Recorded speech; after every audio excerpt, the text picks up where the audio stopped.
machiegni kendo e weche manyien mag Oimore kabede gi etielo machalo koda mendie wantiere koda chenro marwa mar mine wach mabende wendo mara osechopo e studio kendo Oimore ahinya Sali. Intie maber. Oimore antie maber Jaya.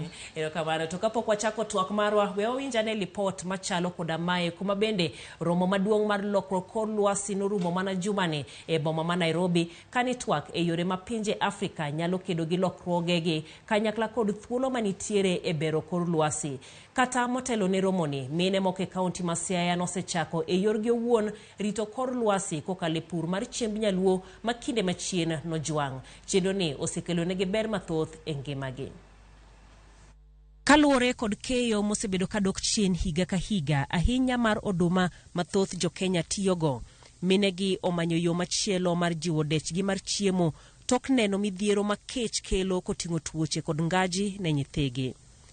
Riwruok moro mok mar piny owacho mar Siaya Muungano Network koro kelo kanyakla minegi mawuok e grube 20 mar puonjogi ewi yore mag pur kod kungo kaka yor rito alwora. Wan kaka wan joma mine sani wanyalo bet piny ka wakungo pesa magwa to waholore wawegi to watimo kod ohelni wa matindo tindo to gikone miyowa pesa moro matin. We had a climate change accountability forums with these women where we brought in leaders from the world level, community-based organizations and these women, and we wanted to provide these women a platform where they could hold their leaders accountable.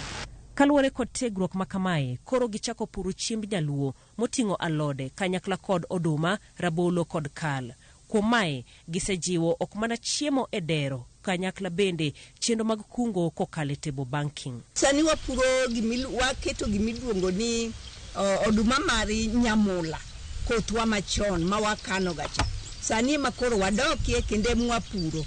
To sani waneno ka koro alwora mar kor lwasiwa bet lokore matin wayudo chiemo. Ka wadhi donje season machielo no yudo ka puodho no waketo ganda, waketo soya, wapidho soya iye. Koro watimo na intercropping and changing of cropping. Koro surundi mar dala idwaro ni dhako ka dhako bedgo mondo mi kik ibed ni pesa moko midhi ketho kinyiewo kod alot ing'wede puothi ka inyalo dhi nyiewo manomena.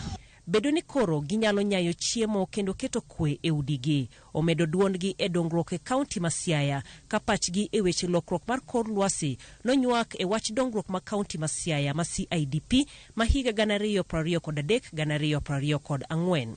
One of the issues, or rather one of the gaps that is in the Climate Change Act of Siaya was on issues around gender mainstreaming.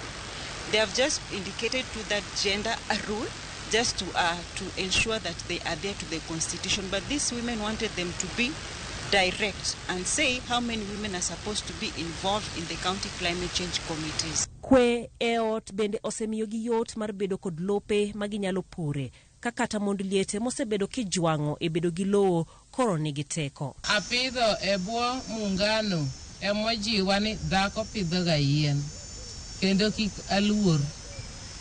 Achako ling matin okaneno gimobuogago. Achako apidho rabolo. Rabolo ni napidhe mobende wache ni dhako pidh rabolo. Rabolo no nitie. Anyalo chung' mapuonji kata dhako machiliel biro ira nito kara mane mari tekni itieko nang'o. Yo machielo magikedo godo ewi lokruok kor lwasi en kokalo weyo tiyo gi kendo ka koro gitiyo gi jiko manyasani matiyo gi yien matin. Kamano bende gitiyo gi ler mar sola maging'iyo ni jokanyo gi duto obedo godo e miechgi. Kik wati gi yien mang'eny. Makata ka in gi yien ariyo ni noromi ichwako pinu won nyithindo, iruwo nyuka, ichak itedgo kuon ichak itedgo chiemo machielo.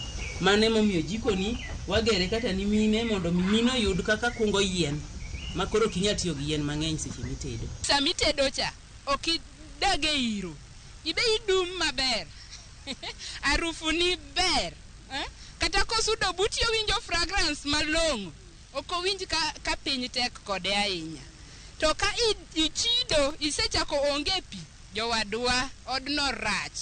Kaluwore kod lokruok kor lwasi mamiyo goyo kwan gi koth ne pur bedo matek, minegi bende koro kungo pi magitiyo godo e kuoyo e puothe ahinya mag alode magitiyo godo e dala e kind tije mamoko. Jopiny ma pacho ka osefwenyo chandruoge ma lokruok kor lwasi kelo e ngimagi. Omiyo minegi mawuok e grube ma kaunti ma Siaya koro onywako puro chiemb nyaluo matimo maber e puothegi. Pur kod pithni kopogore kod jiwo aguch chiemo bende kelo lokruok maduong'